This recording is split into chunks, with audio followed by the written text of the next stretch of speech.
guys, welcome back to Fix It Friday, the weekly YouTube series where we talk about video game console repairs, mods, and restorations. And this year we're going to start off the new year right with a repairing marathon with these PlayStation 2s. So I'm sure the PS2 needs no introduction. I'm sure many of you guys enjoyed the hell out of this thing when it was the newest, latest, and greatest console. But some of you may remember that they weren't the most reliable systems out there. So, during the lifespan of the PS2, there were lots of systems that got tossed or returned because of disk read errors. And now, as you might imagine, there are literally tons of these things that have bad lasers. And so what we're going to do is we're going to take this lot of 17 systems that I received from Video Game Trading Post, and we're going to go through them one by one and take a look at them, see if they need new lasers, and see how many that we can get fixed. All right, so let's get started. Okay, so the PS2 is actually quite easy to disassemble. So you have 6 points where there are screws that keep the top and bottom half of the case together. And what you need to do to get at them is use a little spudger tool or perhaps your fingernail to pry off those little plastic squares that hide the screws. Once those are available, then you just need a standard Phillips screwdriver and you can remove all of them. And then with a little bit of care, you can pry open the top and bottom halves of the case. You just want to be careful because you can damage the power switch if you're a little too rough with it. Okay, so once the system is open, you can see the laser assembly, and that's where we're going to be doing all of our work today. And you'll see that there are 3 small screws that need to be removed. And again, these are also Phillips screwdrivers. 2 of them hold the metal rail in place, and then the third larger screw holds an arm that connects over to a worm screw, and this moves the laser up and down. So when you're doing this kind of work, it helps to have a pair of tweezers because all of this stuff is really small. It's really easy for it to go flying and get lost, and once it's on the carpet, you're probably never going to find it again. So just make sure that you have the right tools and that you're working slowly and carefully.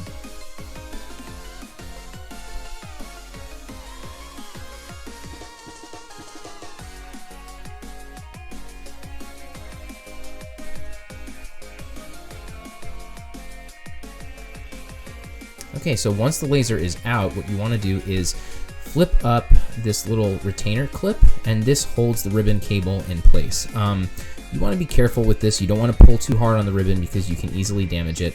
You don't have to worry so much about the laser because this particular laser is trashed. We're not going to be trying to save it. It doesn't work. But sometimes it can be a little bit tricky, and you want to take your time with it. And most of them, you just flip up that brown retainer clip. And once that's out, then you can pull on the flex cable and it comes out pretty easily at that point. So this is the replacement laser. I'll put a link in the description below so you guys know what type it is. Whenever you buy a new laser, there is an anti-static solder blob that is placed on the PCB somewhere. This is the location on this laser, and to remove it, all you need is a clean soldering iron with a chisel tip, and you just swipe, and you can remove all of that extra solder so that you have 3 separate lines. If those lines are touching each other, then the laser will not work. So it's really important that you make sure that that area is clean. So what I do now is take that arm that was on the original laser and attach it to the new laser. So this is pretty simple. You just, the arm was already removed in the previous clip, and so you just attach it with the teeth facing downwards, and then using that larger screw, you just snap it right into place.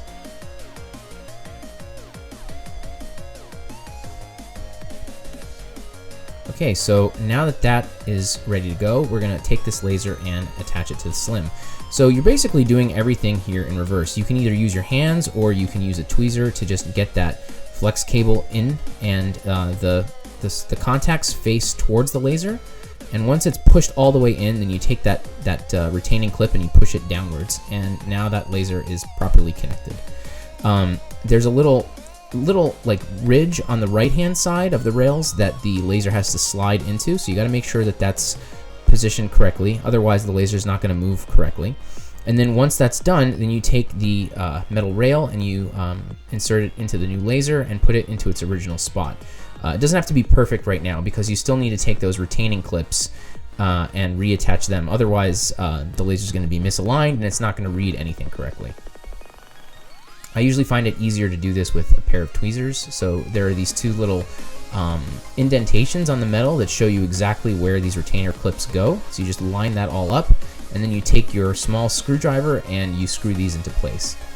You guys may have noticed that my screwdriver is magnetized, and that's definitely recommended here because these little screws are very tiny, super easy to lose. You don't really have room for two hands in there.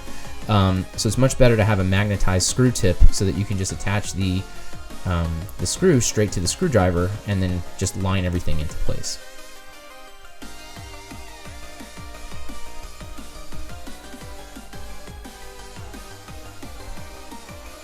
Okay, so here's the final clip, and with a little bit of effort, this final one is going to get attached, and then we're basically ready to test. We just got to screw the top half of the case back in, because otherwise it's not going to read as, it's going to think that the lid is open. Okay, so here we're going to go and do the testing, and the testing is actually a longer process than the repair itself, because you have to test 3 discs. You have to test regular PS2 discs, you have to test PS1 discs, and then you have to test the blue PS2 CDs. And as long as all 3 of those are working, then I consider it a success. Usually I give these games a few minutes to run just to be doubly sure.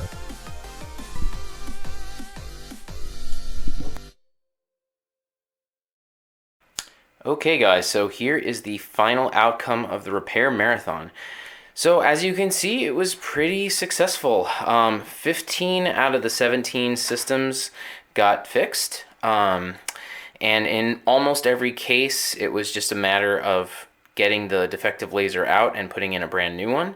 The only exceptions were these 2 systems right here, and it's really actually only one system. So there's one down here that was clearly in a flood and was completely rusted out, didn't even turn on.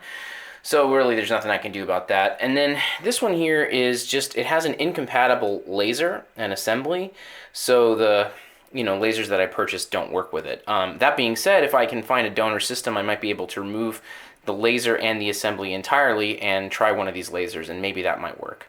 So so that's it for this episode. So if you guys like what you saw, please feel free to hit the subscribe and like button. That would really be great. And yeah, thanks again for watching, and I'll see you in the next video. Bye.